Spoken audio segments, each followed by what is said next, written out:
Welcome back to another Film Geek video. Today I am talking about 5 more obscure movies from the 80s. Now, much like my previous video I did last year, I have a variety of different films. I have horror film, I have comedy, I have a family film. Well, maybe you could consider it a family film. It's an 80s family film, so whether or not it's still appropriate for kids today is debatable, as most things with the 80s were. But anyways, this list is in no particular order. This is not a ranking video. This is more of a suggestion video. These are 5 films that have, for some reason or another, have slowly faded and been forgotten throughout time. These films aren't necessarily bad, but for one reason or another, they have slowly diminished as time has gone on.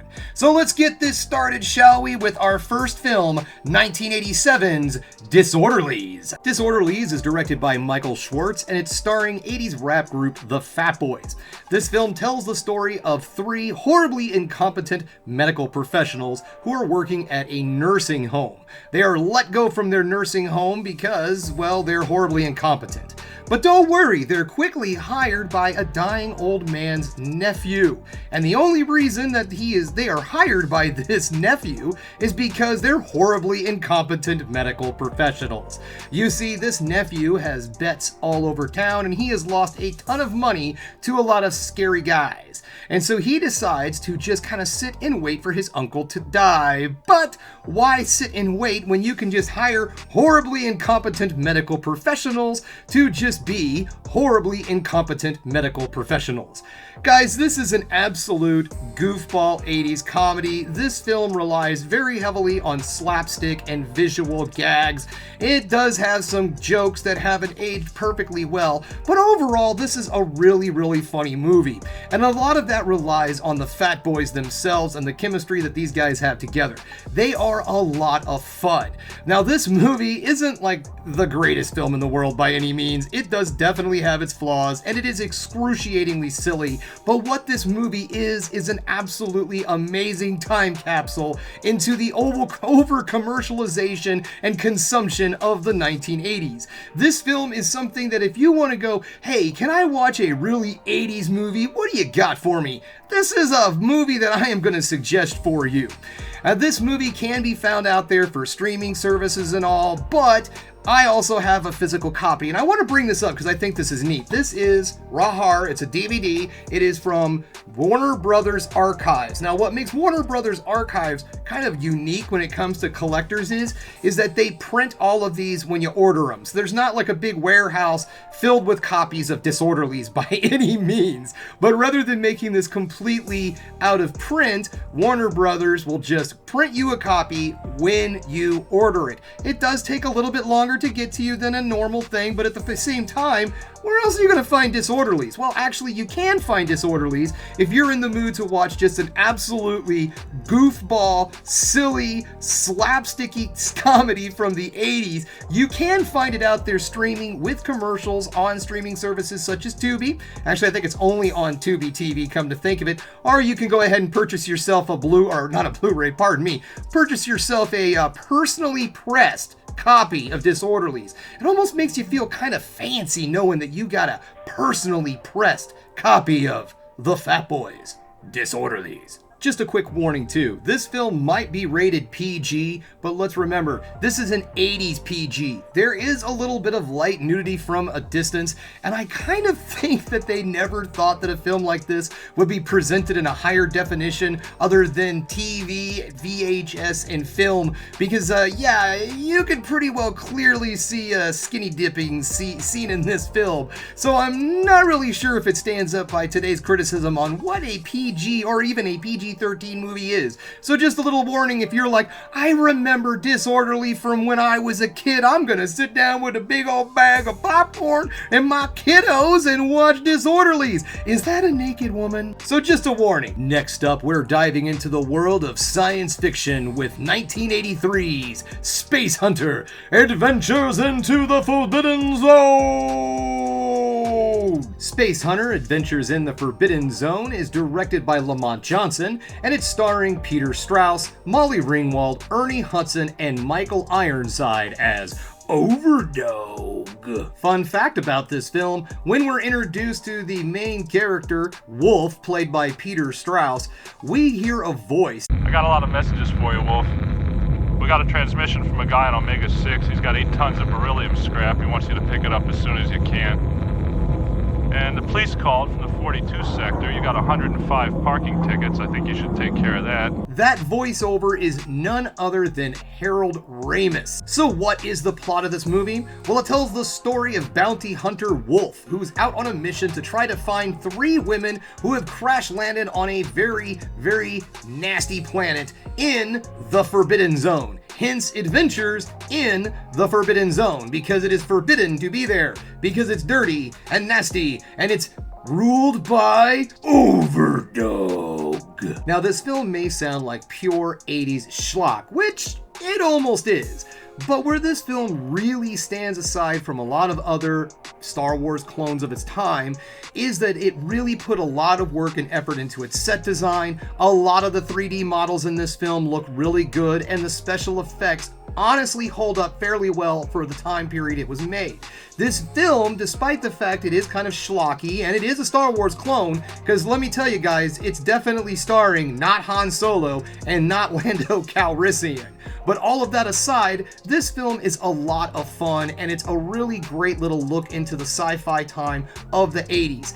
And this movie probably would have done a lot better in theaters if they wouldn't have decided to release this movie the week before Return of the Jedi, excuse me. That was a major flaw, because people didn't want to go see this movie if Star Wars was just going to be coming out the week after. Why go see not Han Solo when they can wait a week and go see real Han Solo? The 3D gimmick was supposed to set this movie aside from Jedi in the first place, but unfortunately, it didn't add enough to the movie to really make it feel that different. And that's probably why this movie was released in some areas in a non-3D format. Probably because a lot of theaters at that time didn't have cameras that could support 3D. So a lot of people didn't really get to see the gimmick that was supposed to set this movie aside from the next movie that was pretty much just like it that's going to be coming out the week after. You're probably sitting there wondering right now, so if this movie's so much like Star Wars, why should I see it? Well, because it's also a lot like Mad Max. This film kind of goes and puts both of those films together to make this movie. And I really enjoy the fact that they went with that. And also, the cast in this film is great. Every one of the actors knows exactly what this film is. They know that this movie is pure camp, but none of them really give a bad performance. They all have a really good time and make a really great, fun film. And who is the best of them all? Well, I would have to probably say Michael Ironside as Overdog. You can tell that they just said, Michael, just be wild, weird, crazy, and just do your thing.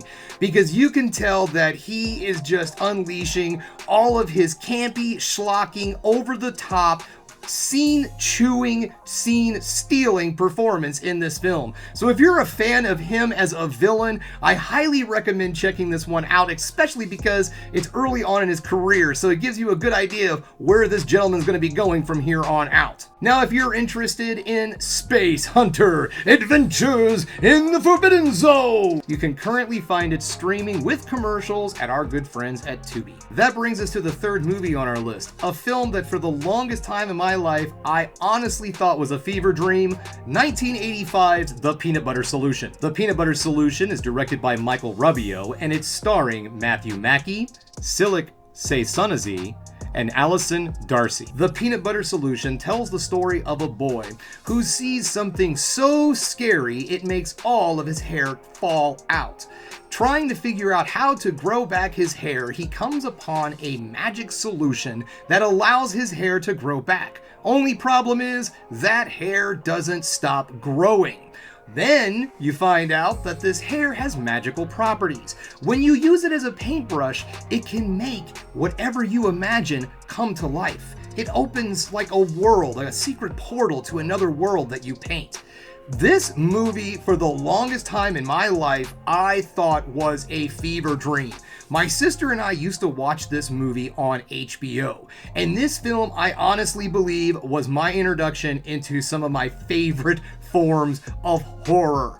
And that is 1, body horror, 2, surrealism and fantasy horror, because all of those things are here too. And, well, ghost stories. I've never really been a huge ghost story person, but there's a ghost story here also. But all of those other things are there also. This is a children's film that has body horror. You have hair that will not stop growing with magical properties, which causes someone to go around and kidnap the children to turn this kid's hair into paintbrushes to open portals to magical worlds. That just sounds like some Cronenberg shit, man. But no, this is from Quebec. Going back and watching this film as an adult, I have found that the pacing at the beginning of this film does move along fairly slowly. The movie kind of goes through different types of transitions. At the beginning of the film is mostly just the story of the boy losing his hair.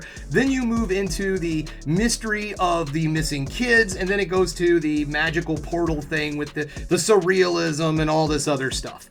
And I thought for the longest time this movie did not exist. I'm not making that up. And so one day I'm just sitting on Amazon, just kind of scrolling around looking at BS to buy. I went and searched for it. I was like, is there an actual copy of this movie? Does it really exist? And you know what? It sure as shit does. It even had a special edition Blu-ray with all sorts of special features attached to it, like commentary and all this other stuff. And let me tell you guys, this Blu-ray is actually pretty cool, especially just so I know that this thing was real and I wasn't going crazy. Fun fact about this film, it actually features the first recorded English songs by Celine Dion. Listen to the Magic Man and Michael's song. Moving into the world of horror is the 1988 film 976 Evil. 976 Evil is directed by Robert Englund and it's starring Stephen Jeffers and Patrick O'Brien. It tells the story of a young man who starts calling this horoscope phone number, but little does he know that he's being influenced by a demonic force, which transforms him into an evil demon, seeking out revenge on those who wronged him. Alright, so it sounds like your basic 80s slasher horror, but there was honestly some really cool stuff at the beginning of this film that really made this movie set aside from your, normal occulty slasher film. This movie uses something known as a 976 phone number. Now, some of you might know that as a 900 number. It was a party line that you could call and you'd be able to talk to or just listen in on parties, people, or, more adulty type situations, if you know what I mean. Wink, wink, nudge, nudge, say no more, say no more. Now, I don't believe that these phone numbers exist anymore, so that makes this movie horribly, horribly dated, so a lot of younger viewers might not necessarily understand what's going on with this. But at the beginning of the film, the first act, the way things are all set up, there is a really cool premise here. You call this horoscope's number, and it gives you your horoscope, and then the events happen. Those events, though, end up leading to some other horrific event. So the movie has kind of a monkey paw thing going for it at the beginning of it. One of the users is this misunderstood nerdy kid played by Stephen Jeffries, who wishes to get revenge on those who have basically wronged him and hurt him over time, and he turns into a demon. So at about the halfway point of the second act, the film completely shifts in tone and just kind of turns into a generic occulty slasher. Now, there are some really good practical effects and a lot of fun to be had with that. But the unfortunate thing about this movie is it had this really great concept, and there could have been some really cool stuff in that area, and then it shifts to just something pretty run-of-the-mill and normal, but there's still fun to be had. So this movie is one of those kind of divisive among fans kind of horror films. Now, this is the one and only film that is directed by Robert Englund. Yes, that Robert Englund, Freddy Krueger. And I don't think that he was ever really given the ability to direct again, because this movie was a pretty big failure, not only in the financial area, but also in the critical area. It's sitting at Rotten Tomatoes right now with, I want to say it's somewhere between an 11% and 13%. Now, I consider this film to be a highly underrated time period horror film. And I think that there is stuff here that could be built on and made into a really cool overall remake of this film. Somehow or another, maybe utilizing social media, or a website or something, or some kind of TikToker. Maybe that's a good idea. A demonic TikToker that you can watch on TikTok that gives you your horoscopes. And those horoscopes, again, are very monkey paw-esque. I think this could work, to be perfectly honest. And I would really like to see somebody go at this again, because there's some really cool stuff here. So if you're interested in checking out a movie that honestly couldn't really be made in the same way that it was back then you really need to check this out. And if you're a big fan of Nightmare on Elm Street and you did not know that Robert Englund had directed his own horror film, then yeah, go ahead and check this movie out. You can currently find it streaming on Tubi TV. That brings us to our final film on our list, 1985's To Live and Die in L.A. To Live and Die in L.A. is directed by William Friedkin, and it's starring William Peterson, Willem Dafoe, and John Pankow. It tells the story of a Secret Service agent who is seeking out revenge on the people who killed his partner. This is a down and dirty, gritty crime caper thriller, and it exceeds in all expectations. Now, this film was not necessarily a flop when it came out. The movie was made on a very low budget. I want to say it was somewhere between $7 and $8 million, and it more than doubled its budget, coming in at almost about $20 million worldwide. And it's also a big critical success, and I do not know what happened to this film. It's one of those movies that you hear a lot of talk about, but when you go seeking it out, it's really difficult to find on streaming services, and it's also hard to find on physical media. I do have a copy of the DVD To Live and Die in LA, and there's also a Blu-ray. I think Scream Factory's put it out, but other than that, there might be at this point some kind of special Steelbook 4K, but I'm not really sure.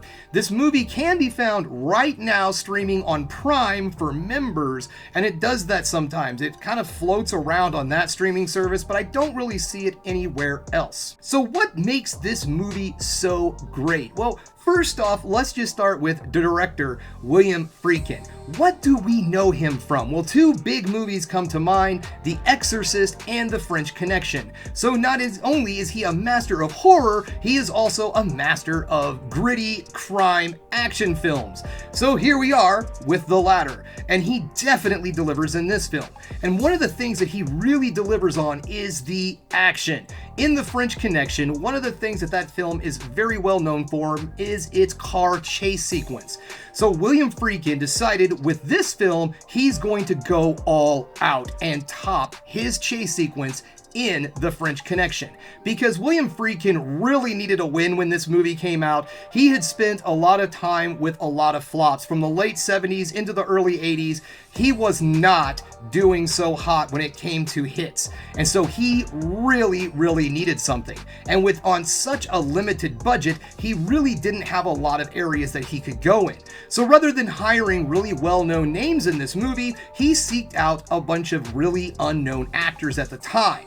William Peterson, I don't believe had done anything previous to this, but Willem Dafoe and John Pankow had worked on a few other things. This isn't their first films, but it was still very early on in their career.